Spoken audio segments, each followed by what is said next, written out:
Hello, my dear students. Welcome to the second module of the chapter, The Queen's Tree, from your literature reader. And in this module, you're going to skim and scan the text. Also, you will be able to prepare a newspaper report by the end of the session. Now, let's go back to your last class. Try answering these questions. Are you able to answer them? Okay, then let's move on to our lesson. So we stopped where Vera was trying to convince her aunt that Betsy Mullen is most comfortable in this place, and there are other reasons too for her not moving from that house. Okay, now let's see what is going on. Of course, Betsy hasn't an idea as to what they are, said Vera. She just knows that they are something valuable and that she must keep quiet about them. I found out quite by accident what they were and how they came to be there. You see, the people who had them were at their wits' end about where to stow them away for safekeeping, and someone who was driving through the village was struck by the snug loneliness of the cottage and thought it would be the right place. Mrs. Lambert arranged the matter with Betsy and smuggled the things in. Mrs. Lambert, said Mrs. Beverly Cumber. But she must have known something about their history. Anyone who reads the papers, even casually, would have been aware of the theft, and I don't think the things were hard to recognize. Mrs. Lambert has always had the reputation of being a very conscientious woman. So, last week we stopped where Vera was telling her aunt there is some secret, some valuable things in Betsy's cottage. Now she was making it more clear that it was the Dublin jewels, the jewels from the place Dublin. So she said that it was accidentally that I found out that these jewels are in Betsy Mullen's house, and actually. Somebody who was riding by, who had smuggled, who had stolen these jewels, when they were passing by this cottage, they came to notice that this cottage is a lonely place and it would be the best place to hide these jewels. And the person who was passing by told Mrs. Lambert, a lady, that the one who was riding by, they knew that Mrs. Lambert is Mrs. Betsy Mullen's friend, or they know each other. So they went and talked. They negotiated with Mrs. Lambert to tell Betsy to hide these things here. And Vera said that I think Betsy and maybe Mrs. Lambert also does not know that these jewels are so costly. But then Mrs. Kumble was not satisfied with that. She was telling that if anyone who just go through the pages of the newspaper would know that these things are stolen and these things are very valuable, that they should report it to the police when they get this. And Mrs. Lambo was very good woman. She was a very conscientious woman, means very morally honest lady. She was a very honest lady. And how did she come to be in this issue? How come she got mixed up in this issue? She seemed to be a very honest lady. And how did she come to involve in all these things? And you see the word snug loneliness. Snug means very comfortable loneliness. It was not like a haunted place. It was very comfortable and it was lonely, so that nobody would come into that cottage in search of these things. That is snug loneliness. And then other word was stow. Stow means hide. And conscientious, we already told, honest woman. So these are the new words we came across in these passages. So I hope you understood this passage. Now we'll move on to the next one. Of course, she was protecting someone else, said Vera. An extraordinary number of respectable people have involved themselves while trying to protect others. You would be really astonished if you knew some of the names of the individual mixed up in it. And most of them don't even know who the original culprits were. And now I have got you entangled in the mess by letting you into the secret of the cottage. You most certainly have not entangled me, said Mrs. Beverly Cumber crossly. I have no intention of protecting anybody. The police must know about it at once. Theft is a theft, whoever is involved. If respectable people chose to involve themselves in hiding stolen goods, but they are not respectable anymore, I shall telephone immediately. Oh, Aunt, said Vera reproachfully in a sad and accusing manner. She was that is reproachfully. It would be terrible if people got to know that Cuthbert is involved in something like this. You know, it would. Cuthbert involved? How can you say such things when you know how much we all think of him? Of course, I know you think highly of him, and he is engaged to marry Beatrice. I know that it will be a frightfully good match. And so now she was telling, Vera was telling her aunt, see, Miss Lambert, unknowingly she got involved in this because many other respectable persons are there. So if some respectable person come and ask you to do a favor, maybe they will not be able to refuse it. That's how she got involved. And you know, there are many other people, many respectable people involved in this case. It became a chain, like one person coming and asking, and now maybe Mrs. Lambert and many other people doesn't know who the real culprits are because it was a chain.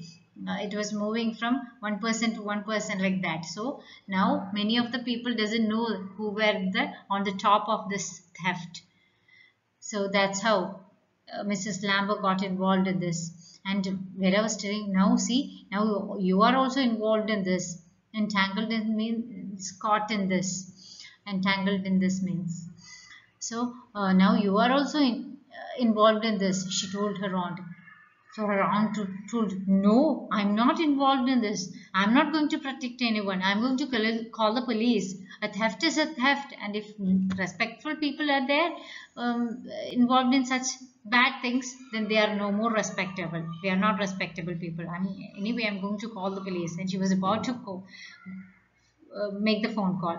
That time, Vera said suddenly, she said in a very sad manner, see, Mr. Cuthbert is also involved in this. Cuthbert was a person who was engaged to marry uh, Vera's aunt's daughter. He was engaged to marry. So Vera told his name because she didn't want her aunt to call the police and find out all this truth. So if that person's name was involved, she was sure that her aunt will not inform the police because it will spoil the marriage of her daughter. And that he is your ideal of what a son-in-law should be. All the same, it was Cuthbert's idea to stow things away in that cottage, and it was his motor car that brought them. He was only doing it to help his friend Pegginson, you know. I forget how he got involved in it. I warned you that there were lots of quite respectable person mixed up in it, didn't I? That's what I meant when I said it would be impossible for old Betsy to leave the cottage. The things take up a good bit of space, and she couldn't take them with her without attracting attention. Of course, if she were to fall ill and die, it would be equally unfortunate. Her mother lived to be over 90, she tells me, so with due care and absence of worry, she ought to last for another dozen years at least. By that time, perhaps some other arrangements will have been made for disposing of the wretched things.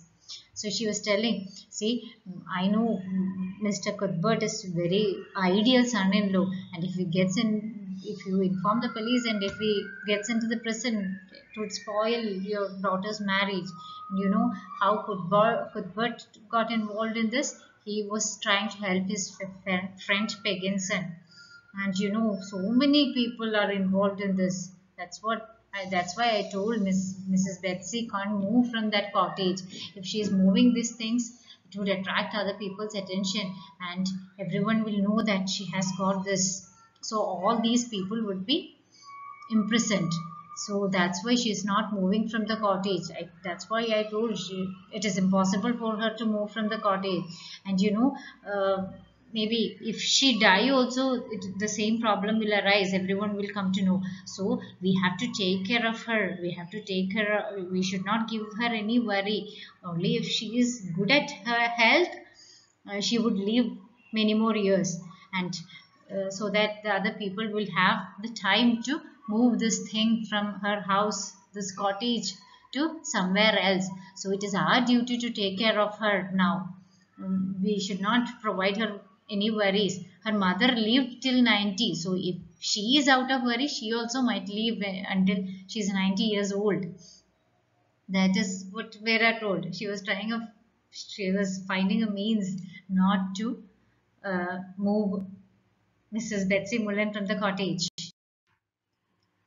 I shall speak to Cuthbert about it after the wedding, said Mrs. Beverly Cumberl.